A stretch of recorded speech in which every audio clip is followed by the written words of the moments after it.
पिछले सेक्शन में हमने देखा था कि कैसे मल्टी एंटिटी ऑपरेशनल डेटा को एक सिंगल फ्लैट मेगा टेबल में रखने से गंभीर मॉडिफिकेशन अनोमलीज पैदा होती हैं।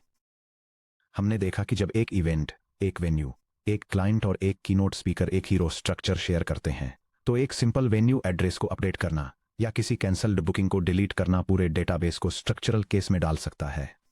हालांकि इन अनोमलीज को इनोवेटिवली पहचानना एक क्रूशियल पहला स्टेप है, लेकिन डेटाबेस इंजीनियरिंग में सिर्फ इंस्टिंक्ट से काम नहीं चलता। हंड्रेड्स ऑफ टेबल्स और थाउजेंड्स ऑफ इंटरसेक्टिंग कॉलम्स वाले एंटरप्राइज सिस्टम्स को डिजाइन करते हम ट्रायल और एरर पर डिपेंड नहीं रह सकते। हमें एट्रीब्यूट्स के बीच के रिलेशनशिप्स को एनालाइज करने, हिडन डिजाइन फ्लॉज को डिटेक्ट करने और फ्रेजाइल स्कीमाज को सेफ, रेजिलिएंट स्ट्रक्चर्स में सिस्टमैटिकली डिकम्पोज करने के लिए एक रिग्रस मैथमेटिकल फ्रेमवर्क की जरूरत है।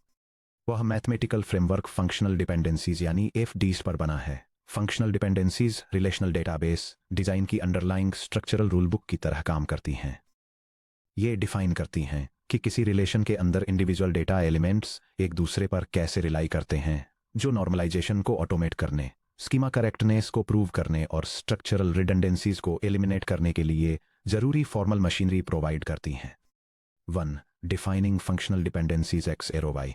इसके कोर में एक फंक्शनल डिपेंडेंसी एक सिंगल रिलेशनल टेबल के अंदर एट्रीब्यूट्स को बाइंड करने वाले कंस्ट्रेंट्स के बारे में एक फॉर्मल स्टेटमेंट है। यह एक्सप्रेस करती है कि कैसे एक एट्रीब्यूट या एट्रीब्यूट्स के सेट की वैल्यू किसी दूसरे की वैल्यू को यूनिकली डिटरमाइन करती है।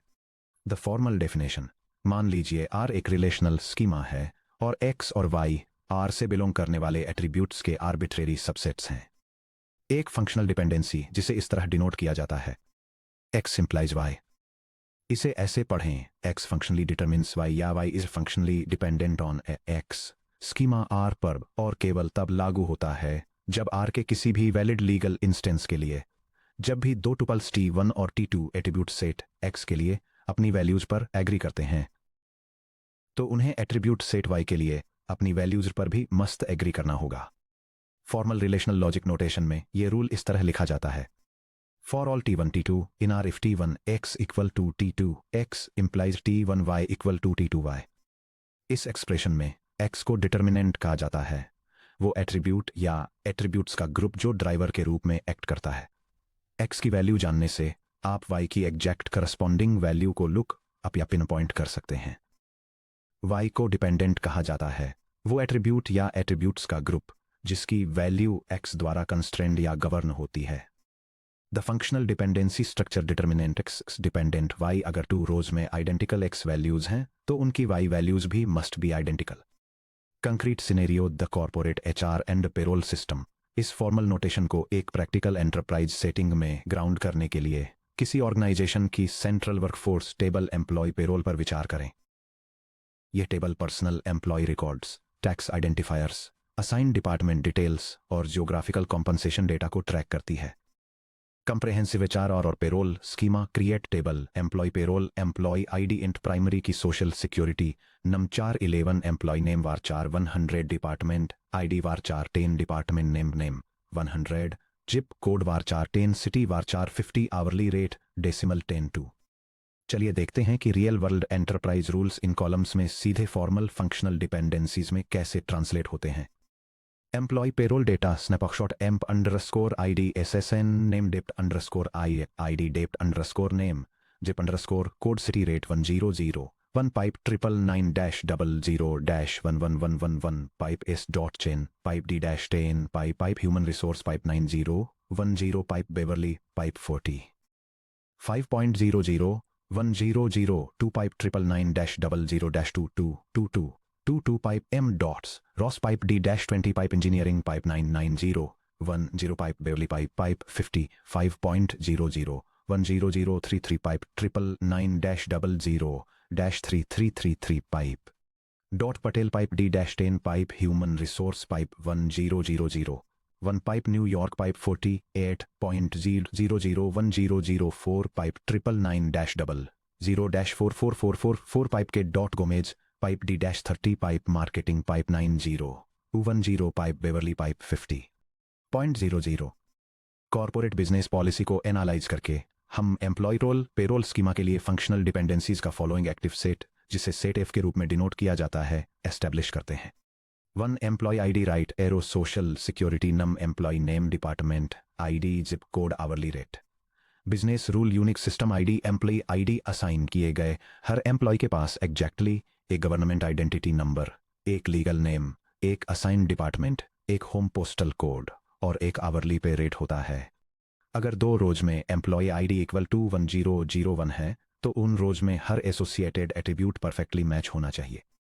2 social security number arrow employee ID business rule tax identifiers individuals के लिए ग्लोबली यूनिक होते हैं, इसलिए किसी एम्प्लॉय का सोशल सिक्योरिटी नंबर जानने से उनके इंटरनल सिस्टम की एम्प्लॉय आईडी का यूनिकली पता चल जाता है और इसका उल्टा भी। Social security number arrow employee ID. 3 department ID arrow department name business rule हर ऑर्गेनाइजेशनल यूनिट कोड जैसे D-10 एक ही ऑफिशियल टाइटल जैसे ह्यूमन रिसोर्सेज से मैप होता है। अगर D-10 50 अलग अलग रोज में दिखाई देता है तो उन सभी 50 रोज में इसका डिपार्टमेंट नेम ह्यूमन रिसोर्सेज ही होना चाहिए। 4 zip code arrow city business rule standard postal रजिस्ट्रियों में एक स्पेसिफिक पोस्टल कोड डिटर्मिनिस्टिकली एक ही म्यूनिसिपैलिटी से मैप होता है। हर रिकॉर्ड जिसमें जिप कोड 290210 है उसमें सिटी इक्वल टू बेवरली होना चाहिए। Crucial nuance schema rules versus data coincidences functional dependencies सीखने वाले स्टूडेंट्स के लिए एक कॉमन कंफ्यूजन यह तय करना होता है कि सैंपल डेटा देखकर कोई एफडी होल्ड करती है या नहीं। क्रिटिकल रूल एक फंक्शनल डिपेंडेंसी डेटा रोज के किसी टेम्परेरी सैंपल को देखकर डिफाइन नहीं होती है। एक एफडी एक सेमांटिक बिजनेस रूल है जिसे डेटाबेस स्कीमा पर उसकी पूरी लाइफ टाइम के लिए एनफोर्स किया जाता है। एम्प्लॉय पेरोल में डेटा का एक सैंपल कंसीडर कीजिए जहां जिप कोड इक्वल टू 90210 में रहने वाले हर एम्प्लॉय की आवरली रेट बाय चांस $50 है। सिर्फ उस टेम्परेरी स्नैपशॉट को देखने पर ऐसा लग सकता है कि zip code arrow hourly rate. हालांकि एंटरप्राइज बिजनेस स्टैंड पॉइंट से कॉम्पनसेशन एम्प्लॉय कॉन्ट्रैक्ट्स और जॉब रोल्स से जुड़ा होता है, पोस्टल कोड से नहीं। 90210 में मूव करने वाले किसी नए एम्प्लॉय के लिए $75 की आवरली रेट आसानी से नेगोशिएट की जा सकती है। इसलिए zip code arrow hourly rate एक वैलिड फंक्शनल डिपेंडेंसी नहीं है। फंक्शनल डिपेंडेंसीज का डेटाबेस इंजन के सभी पॉसिबल पास्ट, प्रेजेंट और फ्यूचर स्टेट्स के लिए ट्रू होना जरूरी है। 2 स्ट्रक्चरल क्लासिफिकेशंस ऑफ डिपेंडेंसीज एक टेबल कितनी क्लीनली ऑर्गेनाइज्ड है इसको इवैल्यूएट करने के लिए डेटाबेस आर्किटेक्ट्स फंक्शनल डिपेंडेंसीज को 3 अलग स्ट्रक्चरल कैटेगरीज में क्लासिफाई करते हैं: ट्रिवियल, पार्शियल और transitive dependencies. Categories of functional dependencies trivial FD X arrow Y is a subset of X always true partial FD A, B arrow Y composite की के part पर dependent transitive FD X arrow Y A arrow Z एक intermediate non की column के through dependence। A trivial functional dependencies एक functional dependency X arrow Y को trivial माना जाता है अगर Y X का सबसेट है। Y is a subset of X। Trivial dependencies कोई meaningful business constraints provide नहीं करती हैं क्योंकि वे सेल्फ एविडेंट स्ट्रक्चरल फैक्ट्स बताती हैं। एट्रीब्यूट्स के एक सेट की वैल्यूज जानने का नेचुरली मतलब है कि आप उस ग्रुप के अंदर किसी भी सबसेट की वैल्यू जानते हैं। Example employee ID employee name implies employee name. अगर आप पहले से ही एक एम्प्लॉय की आईडी और नेम दोनों जानते हैं तो आप ऑब्वियसली उनका नेम जानते हैं। एक डिपेंडेंसी नॉन ट्रिवियल होती है अगर वाई एक्स का सबसेट नहीं है जो एक्चुअल ऑपरेशनल कंस्ट्रेंट्स को रिप्रेजेंट करती है जिन्हें प्रिजर्व किया जाना चाहिए। बी पार्शियल फंक्शनल डिपेंडेंसीज एक dependency x1, x2 arrow y एक पार्शियल डिपेंडेंसी है अगर y को एक कंपोजिट डिटर्मिनेंट के स्ट्रिक्ट सबसेट से डिटरमिन किया जा सकता है, यानी y सिर्फ x1 पर डिपेंड करता है बिना x2 की रिक्वायरमेंट के। Example employee ID department ID implies department name. यहां एम्प्लॉय आईडी और डिपार्टमेंट आईडी का कॉम्बिनेशन डिपार्टमेंट नेम को डिटरमिन करता है। हालांकि डिपार्टमेंट नेम तो पहले से ही अकेले डिपार्टमेंट आईडी से फुल्ली डिटरमिन होता है। डिटर्मिनेंट में एम्प्लॉय आईडी को इंक्लूड करना अननेसेसरी है। जैसा कि हम अपने फ्यूचर नॉर्मलाइजेशन स्टेप्स में देखेंगे, पार्शियल डिपेंडेंसीज ही second normal form 2NF violations का रूट कॉज हैं। सी ट्रांजिटिव फंक्शनल डिपेंडेंसीज एक functional dependency X arrow Z transitive होती है अगर यह एक इंटरमीडिएट एट्रीब्यूट चेन के थ्रू इनडायरेक्टली बनती है। एक्स एरो वाई और वाई एरो जेड जहां y ना तो एक कैंडिडेट की है और ना ही x का सबसेट है। Example employee ID implies zip code and zip code implies city. क्योंकि एम्प्लॉय आईडी जिप कोड को डिटरमिन करती है और जिप कोड सिटी को डिटरमिन करता है, इसलिए एम्प्लॉय आईडी ट्रांजिटिवली सिटी को डिटरमिन करती है। नोटिस कीजिए कि ये हमारी टेबल के अंदर क्या क्रिएट करता है। सिटी को एम्प्लॉय रिकॉर्ड में स्टोर किया जाता है, भले ही इसका असली डिटर्मिनेंट जिप कोड हो। Transitive dependencies third not normal form यानी 3NF वायलेशंस का मेन रीजन होती हैं, जिससे सभी रोज में स्ट्रक्चरल रिडंडेंसी पैदा होती है। 3. आर्मस्ट्रांग्स एक्सियोम्स, द लॉजिकल इन्फ्रेंस फ्रेमवर्क। जब दर्जनों कॉलम वाले एंटरप्राइज डेटाबेसेस को मैनेज किया जाता है, तो बिजनेस एनालिस्ट्स शायद ही कभी हर एक फंक्शनल डिपेंडेंसी को साफ साफ स्पेसिफाई करते हैं। इसके बजाय वे कोर प्राइमरी बिजनेस रूल्स का एक सेट बताते हैं और डेटाबेस आर्किटेक्ट्स उस बेस सेट से इम्प्लिसिट सेकेंडरी डिपेंडेंसीज को लॉजिकली इन्फर करते हैं। 1974 में computer scientist William W Armstrong ने इन्फ्रेंस रूल्स का एक फाउंडेशनल सिस्टम इंट्रोड्यूस किया था, जिसे आर्मस्ट्रांग्स एक्सियोम्स के नाम से जाना जाता है।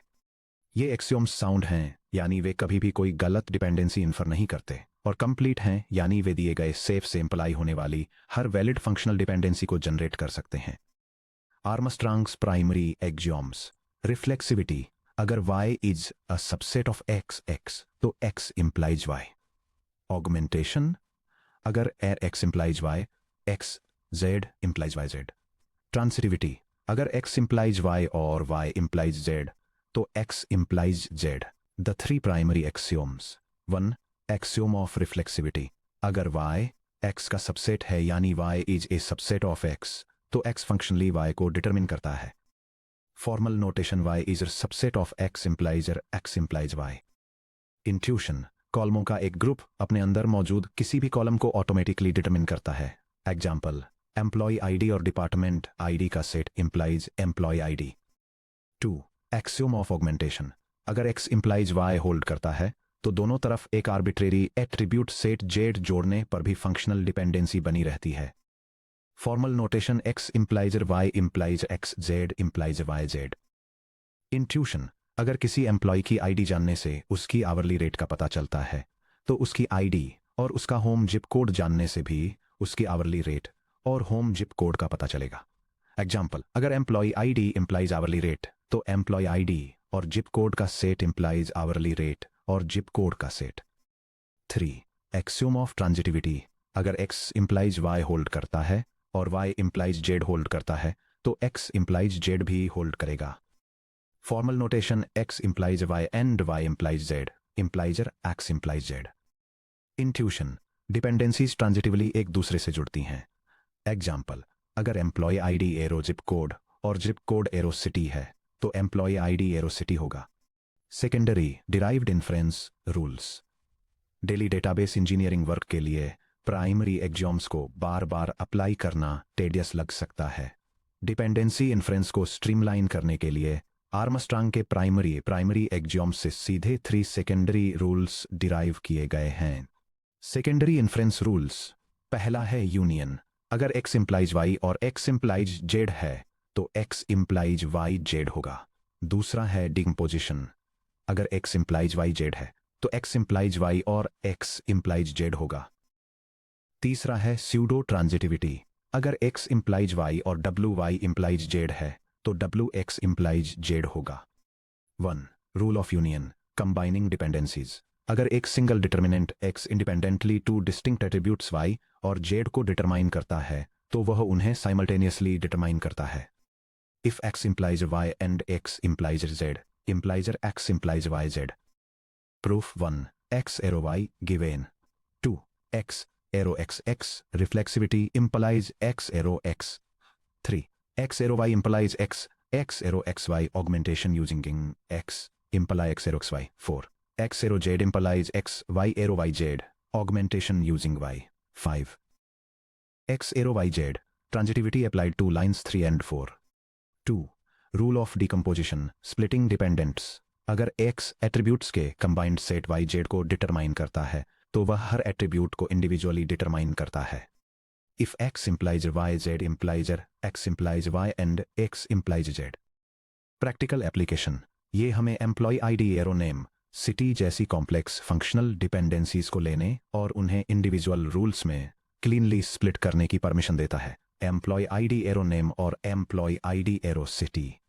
वार्निंग, डिकम्पोजिशन केवल राइट हैंड साइड यानी डिपेंडेंट पर अप्लाई होता है। आप लेफ्ट हैंड साइड यानी डिटर्मिनेंट के एट्रीब्यूट्स को डिकम्पोज नहीं कर सकते। अगर street zip code arrow tax district है तो इसका मतलब ये नहीं है कि स्ट्रीट एरो टैक्स डिस्ट्रिक्ट होगा। 3. Rule of pseudo transitivity. अगर एक्स वाई को डिटरमाइन करता है और एक composite determinant W Y Z को डिटरमाइन करता है तो डब्ल्यू एक्स जेड को डिटरमाइन करता है। अगर x इंप्लाइज y और WY इंप्लाइज z तो इसका मतलब WX इंप्लाइज z है। Hands on example, logical derivation step by step. चलिए इन इन्फ्रेंस रूल्स को अपने कॉर्पोरेट HR सिनेरियो पर टेस्ट करते हैं। मान लीजिए एक ऑडिटर हमसे ये प्रूव करने के लिए कहता है कि क्या हमारे नॉन बिजनेस कंस्ट्रेंट्स के बेसिस पर नीचे दिया गया इम्प्लिसिट रूल सच है। क्या एम्प्लॉय आईडी और department ID implies city valid है। दिया गया base functional dependency set FD1 employee ID determines zip code, FD2 zip code determines city, FD3 department ID determines department name. Step by step proof. 1. FD1 यानी employee ID determines zip code और FD2 यानी zip code determines city से axiom of transitivity apply करें। Employ ID implies city. 2. Derived rule employee ID determines city लें और दोनों तरफ attribute department ID add करके एक्सियोम ऑफ ऑगमेंटेशन अप्लाई करें।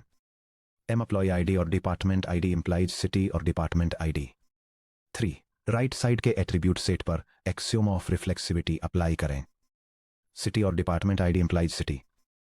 4. स्टेप्स 2 और 3 पर एक्सियोम ऑफ ट्रांजिटिविटी अप्लाई करें। एम्प्लॉय आईडी और डिपार्टमेंट आईडी इंप्लाइज सिटी। हमने मैथमेटिकली प्रूव कर दिया है कि यह डिपेंडेंसी वैलिड है। 4. Attribute set closure X+। हालांकि छोटे प्रूफ्स के लिए हाथ से इंडिविजुअल डिपेंडेंसीज डिराइव करना काम करता है, लेकिन डेटाबेस एनालिसिस को ऑटोमेट करने के लिए एक कॉम्प्रिहेंसिव प्रोग्रामेटिक तकनीक की जरूरत होती है। किसी दिए गए स्टार्टिंग एट्रीब्यूट्स के सेट X से डिटरमिन किए जा सकने वाले रिलेशन के हर सिंगल एट्रीब्यूट को पता करने के लिए हम एट्रीब्यूट सेट क्लोजर कैलकुलेट करते हैं, जिसे X+ लिखा जाता है यानी X+ पढ़ा जाता है। Definition of attribute set closure. Functional dependencies के सेट F के तहत attribute set closure X+ schema R के उन सभी एट्रीब्यूट्स का कंप्लीट सेट है जो X द्वारा फंक्शनली डिटरमिन्ड होते हैं।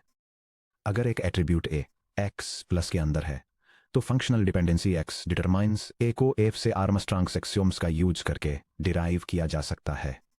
X+ को कंप्यूट करने का एल्गोरिदमिक प्रोसीजर। एक एट्रीब्यूट सेट क्लोजर को कंप्यूट करना एक सिंपल इटरेटिव प्रोसेस है। Attribute closure algorithm step 1 initialize set closure equal to X the starting attribute set. Step 2 iterative expansion functional set F में हर FD LHS एरो RHS के through loop करें। If LHS is a subset of closure all determinant attributes present then equal to closure. Union RHS add the dependent attributes. Step 3 check for convergence। क्या इस pass के दौरान closure set grow हुआ? Yes arrow repeat. Step 2 run another pass over if no arrow stop algorithm converged return closure. Pseudo code representation. Algorithm compute attribute set closure input schema R set of functional dependencies if target attribute set X output attribute set closure X+. 1 closure assigned X. 2 repeat 3 old closure assigned closure for F में हर functional dependency LHS 2 RHS के लिए 5 अगर LHS closure का subset है तो 6 closure assigned closure union RHS 7 if at end for 9 until closure equal to old closure 10 return closure। Step by step algorithm execution trace. चलिए इस closure algorithm को हमारे पूरे एम्प्लॉय पेरोल रिलेशन पर run करते हैं। Schema attributes R equal to emp IDS in emp name depart ID depart name zip code city hourly rate. Functional dependencies F का set FD1 emp ID determines SSN emp name dept ID zip code hourly rate FD2 SSN determines emp ID FD3 dept ID determines dept name FD4 zip code determines city. Scenario A dept ID plus compute करें। हम उन सभी attributes को खोजना चाहते हैं जो डेप्ट ID से डिटरमाइन होते हैं। 1 initialization closure equal to depart ID. 2 dependency set F पर पास 1 इंस्पेक्ट करें FD1 emp ID determines dot dot dot. क्या एम्प आईडी सबसेट है डेप्ट आईडी का? नो। स्किप। इंस्पेक्ट करें FD2 SSN determines emp ID. क्या SSN subset है dept ID का? No. Skip. Inspect करें FD3 dept ID determines dept name. क्या dept ID subset है डेप्ट आईडी का? Yes. Update closure. Closure equal to dept ID union dept name equal to dept ID dept name. Inspect करें FD4 zip code determines city. क्या zip code subset है dept ID dept name का? No. Skip. 3 dependency set F पर pass to FD1 FD2 FD3 FD4 को re-evaluate करने पर पता चलता है कि कोई नए एट्रीब्यूट्स ऐड नहीं किए जा सकते। सेट एक्सपेंड होना बंद हो गया है। 4 algorithm output depart ID plus equal to depart ID और depart name. Result analysis dept ID जानने से हमें सिर्फ डिपार्टमेंट का नेम पता चलता है। ये एम्प्लॉइज, सैलरी रेट्स या सिटीज को आइडेंटिफाई नहीं कर सकता। सिनेरियो भी कंप्यूट एम्प आईडी प्लस का क्लोजर। अब चलिए एम्प आईडी के लिए क्लोजर कंप्यूट करते हैं। 1 initialization closure equal to emp ID 2 pass 1 over dependency set F FD1 inspect करें emp ID determines SSN emp name dept ID zip code hourly rate. क्या emp ID subset of ID है? Yes. Closure update करें। Closure equal to curly bracket amp underscore ID comma SSN comma emp underscore name comma dept underscore ID comma zip underscore code comma hourly underscore rate करली bracket. FD2 inspect करें SSN determines emp ID. SSN present है लेकिन amp ID पहले से closure में है। FD3 inspect करें dept ID determines dept name. क्या dept ID subset of closure है? यस। क्लोजर अपडेट करें। डेप्ट नेम ऐड करें। Closure equal to curly bracket amp underscore ID comma SSN comma emp underscore name comma dept underscore ID comma zip underscore code comma hourly underscore rate comma dept underscore name curly bracket. FD4 inspect करें zip code determines city. क्या zip code subset of closure है? Yes. Closure update करें। City add करें। Closure equal to curly bracket amp underscore ID comma SSN comma emp underscore name comma dept underscore ID comma zip underscore code comma hourly underscore rate comma dept underscore name comma city curly bracket. 3 pass 2 over dependency set F कोई नए attributes add नहीं हुए हैं। Set में schema R का हर attribute मौजूद है। 4 algorithm output curly bracket amp underscore ID curly bracket plus equal to R। 5 attribute closure का यूज करके कीज आइडेंटिफाई करना। एट्रीब्यूट क्लोजर्स कंप्यूट करना सिर्फ एक एकेडमिक एक्सरसाइज नहीं है, ये रिलेशनल स्कीमा में सुपर कीज और कैंडिडेट कीज को आइडेंटिफाई करने का एग्जैक्ट मैथमेटिकल प्रोसीजर है। सब टॉपिक 2.3 में हमने कीज को सहज रूप से ऐसे कॉलम के रूप में डिफाइन किया था जो रो को यूनिकली आइडेंटिफाई करते हैं। अब हम फंक्शनल डिपेंडेंसीज की मैथ्स का यूज करके उन्हें फॉर्मली रीडिफाइन कर सकते हैं। Key identification via closure. क्या attribute set X closure X plus में टेबल का हर कॉलम मौजूद है? अगर नहीं तो एक्स की नहीं है, यह सिर्फ एक रेगुलर एट्रीब्यूट सेट है। अगर हाँ तो एक्स एक सुपर की है। क्या एक्स का कोई भी प्रॉपर सबसेट भी एक सुपर की है? अगर हाँ तो एक्स में रिडंडेंट कॉलम्स हैं, ये मिनिमल नहीं है। अगर नहीं तो एक्स एक कैंडिडेट की है। Formal key definitions via closure notation. Super key definition एक एट्रीब्यूट सेट के रिलेशनल स्कीमा R के लिए सुपर की तब और केवल तब होता है जब इसके एट्रीब्यूट क्लोजर में R के सभी एट्रीब्यूट्स मौजूद हों। K plus equal to R। 2 candidate key definition एक एट्रीब्यूट सेट के रिलेशनल स्कीमा R के लिए कैंडिडेट की होता है अगर पहला K एक सुपर की है ब्रैकेट में K plus equal to R bracket close. दूसरा K का कोई भी प्रॉपर सबसेट सुपर की नहीं है ब्रैकेट में मिनिमल सुपर की प्रॉपर्टी ब्रैकेट क्लोज। अगर आप K से एक सिंगल एट्रीब्यूट भी हटा देते हैं और उसका क्लोजर अब R के इक्वल नहीं रहता है तो K एक कैंडिडेट की है। स्टेप बाय स्टेप कैंडिडेट की डिस्कवरी वॉक थ्रू। चलिए क्लोजर कैलकुलेशन का यूज करके अपने एम्प्लॉय पेरोल स्कीमा के लिए सभी कैंडिडेट कीज डिटरमाइन करते हैं। Test candidate 1 K1 equal to employ ID। Calculate closure employ ID का closure equal to R bracket में ऊपर सिनारियो B में प्रूव हुआ ब्रैकेट क्लोज। चेक निमेलिटी क्या हम एम्प्लॉय ID से कोई भी एट्रीब्यूट हटा सकते हैं? नहीं, ये एक सिंगल एट्रीब्यूट है। कंक्लूजन एम्प्लॉय ID एक कैंडिडेट की है। Test candidate 2 K2 equal to SSN 1 initializer closure equal to SSN 2 apply FD2 bracket SSN gives employ ID bracket closure equal to SSN employ ID 3 apply FD1 bracket employ ID gives employ name department ID department ID, zip code, hourly rate bracket close. 4. Apply FD 3 bracket department ID gives department name bracket close और FD 4 bracket zip code gives city bracket close. 5. Final closure, SSN का closure equal to R. Check minimality, SSN एक single attribute है, इसलिए कोई proper subset exist नहीं करता। Conclusion, SSN भी एक कैंडिडेट की है। Test candidate 3 K 3 equal to employ ID department ID. 1. Closure calculate करें, एम्प्लॉय आईडी डिपार्टमेंट आईडी का क्लोजर इक्वल टू आर। 2. क्या के 3 एक सुपर की है? हाँ, इसका क्लोजर आर के इक्वल है। 3. क्या के 3 एक कैंडिडेट की है? चलिए इसके प्रॉपर सबसेट्स चेक करते हैं। सबसेट एम्प्लॉय आईडी का क्लोजर इक्वल टू आर, क्योंकि एक प्रॉपर सबसेट एम्प्लॉय आईडी पहले से ही एक सुपर की है, इसलिए एट्रीब्यूट डिपार्टमेंट आईडी रिडंडेंट है। कंक्लूजन, के 3 एक सुपर की है लेकिन कैंडिडेट की नहीं है। क्लोजर टेस्टिंग के जरिए एक डेटाबेस इंजीनियर कैंडिडेट की ऑप्शंस को इवेलुएट कर सकता है और प्राइमरी की एम्प्लॉय आईडी को सिलेक्ट कर सकता है, जबकि alternative keys social security number पर सेकेंडरी यूनिक कंस्ट्रेंट्स सेट कर सकता है। 6. फंक्शनल डिपेंडेंसीज कैसे ऑपरेशनल एनोमलीज को एक्सपोज करती हैं। अब हम मैथमेटिकल थ्योरी को सेक्शन 4.1 के प्रैक्टिकल फेलियर मोड्स से वापस कनेक्ट कर सकते हैं। मास्टर इवेंट ट्रैकर फेल क्यों हुआ? क्योंकि इसके रिलेशनल डिजाइन में हिडन फंक्शनल डिपेंडेंसीज थीं जिनके डिटर्मिनेंट्स कैंडिडेट कीज नहीं थे। चलिए एम्प्लॉय पेरोल को देखते हैं, यह समझने के लिए कि नॉन की फंक्शनल डिपेंडेंसीज कैसे वही सेम 3 मॉडिफिकेशन एनोमलीज क्रिएट करती हैं। Anomaly root cause diagnosis table schema colon employ underscore payroll FD33 colon department underscore ID arrow department underscore name bracket open department underscore ID candidate key नहीं है exclamation mark bracket close. Insertion anomaly, update anomaly, deletion anomaly. जब तक कोई employ higher नहीं होता तब तक नया department bracket open D-99 bracket create नहीं कर सकते। एक्सक्लेमेशन मार्क डिपार्टमेंट रीनेम करने से 500 एम्प्लॉय रोज में अपडेट करने पड़ते हैं। एक्सक्लेमेशन मार्क D-30 में लास्ट एम्प्लॉय को टर्मिनेट करने से सारी डिपार्टमेंट डिटेल्स डिस्ट्रॉय हो जाती हैं। Exclamation mark 1. एफडीज द्वारा एक्सपोज की गई insertion anomaly FD3 department ID 2 department name पर विचार करें।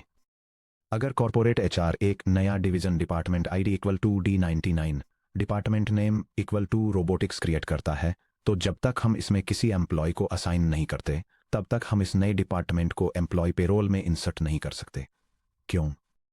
क्योंकि टेबल की प्राइमरी की के लिए एम्प्लॉय आईडी की जरूरत होती है। क्योंकि डिपार्टमेंट आईडी इस टेबल की कैंडिडेट की नहीं है, इसलिए डिपार्टमेंट्स के बारे में इंफॉर्मेशन एम्प्लॉयज से अलग इंडिपेंडेंटली एग्जिस्ट नहीं कर सकती। 2. एफडीज द्वारा एक्सपोज की गई अपडेट एनोमली। अगर human resources department D10 rebrand होकर पीपल एंड कल्चर बन जाता है, तो हमें D10 में असाइन किए गए हर एक एम्प्लॉय रो में डिपार्टमेंट नेम स्ट्रिंग को अपडेट करना होगा। ऐसा इसलिए होता है क्योंकि डिपार्टमेंट नेम डिपार्टमेंट आई पर डिपेंड करता है। X एरो Y पर डिपार्टमेंट आईडी सैकड़ों एम्प्लॉय रोज में डुप्लीकेट होती है। रिडंडेंसी उस टेबल के अंदर फंक्शनल डिपेंडेंसी स्टोर करने का एक मैथमेटिकल कॉन्सिक्वेंस है जहां डिटर्मिनेंट एक की नहीं होता है। 3. एफडीज द्वारा एक्सपोजर की गई डिलीशन एनोमली। मान लीजिए एम्प्लॉय 1004 ही अकेला बचा हुआ पर्सन है जो मार्केटिंग D30 में काम कर रहा है। अगर एम्प्लॉय 1004 कंपनी छोड़ देता है और हम delete from employ payroll where employ ID equal to 1004 execute करते हैं, तो हम एम्प्लॉय रिकॉर्ड खो देते हैं। हालांकि क्योंकि डिपार्टमेंट नेम उसी रो में मौजूद डिपार्टमेंट आईडी पर फंक्शनली डिपेंडेंट है, इसलिए डिपार्टमेंट D30 के कभी एक्सिस्ट करने का सारा एविडेंस डिस्ट्रॉय हो जाता है। क्लीन डिजाइन का फंक्शनल डिपेंडेंसी रूल, ये हमें रिलेशनल नॉर्मलाइजेशन के कोर डिजाइन गोल पर लाता है। The golden design rule. Table schema में हर non trivial functional dependency X arrow Y का एक डिटर्मिनेंट X होना चाहिए जो एक सुपर की हो। अगर किसी टेबल में X एरो Y एक्सिस्ट करता है पर X एक सुपर की नहीं है, तो वह dependency redundant data fact store कर रही है जिससे ऑपरेशनल एनोमलीज होंगी। उन एनोमलीज को एलिमिनेट करने के लिए हमें टेबल को डिकम्पोज करना होगा, यानी इसे छोटे रिलेशंस में स्प्लिट करना होगा ताकि हर डिटर्मिनेंट को अपनी डेडिकेटेड टेबल मिले जहां वह प्राइमरी की के रूप में काम करे। The road to first normal form. हमने रिलेशनल स्कीमाज को इवेल्युएट करने के लिए एक फॉर्मल टूलकिट बिल्ड कर लिया है। हम बिजनेस रूल्स को functional dependencies X arrow Y के रूप में एक्सप्रेस कर सकते हैं। आर्मस्ट्रॉन्ग्स एक्सियोम्स का यूज करके इम्प्लिसिट रूल्स डिराइव कर सकते हैं। Programmatically attribute closures x plus calculate कर सकते हैं और कैंडिडेट कीजर आइडेंटिफाई कर सकते हैं। इन टूल्स के साथ हम एनालिसिस से एक्शन की तरफ बढ़ने के लिए रेडी हैं। नॉर्मलाइजेशन प्रोसेस रो मैसी फ्लैट फाइल्स को लेकर उन्हें स्ट्रक्चरल क्लीनअप रूल्स में सबमिट करने से स्टार्ट होता है। अगले section 4.3 first normal form 1 NF atomicity domain rules और रिमूविंग रिपीटिंग ग्रुप्स में हम स्कीमा रिफाइनमेंट के पहले स्टेप को एग्जामिन करेंगे। एटॉमिक डेटा डोमेन्स को एनफोर्स करना, मल्टी वैल्यूड एट्रीब्यूट्स को एलिमिनेट करना और क्लीन स्ट्रक्चरल फाउंडेशंस एस्टेब्लिश करना।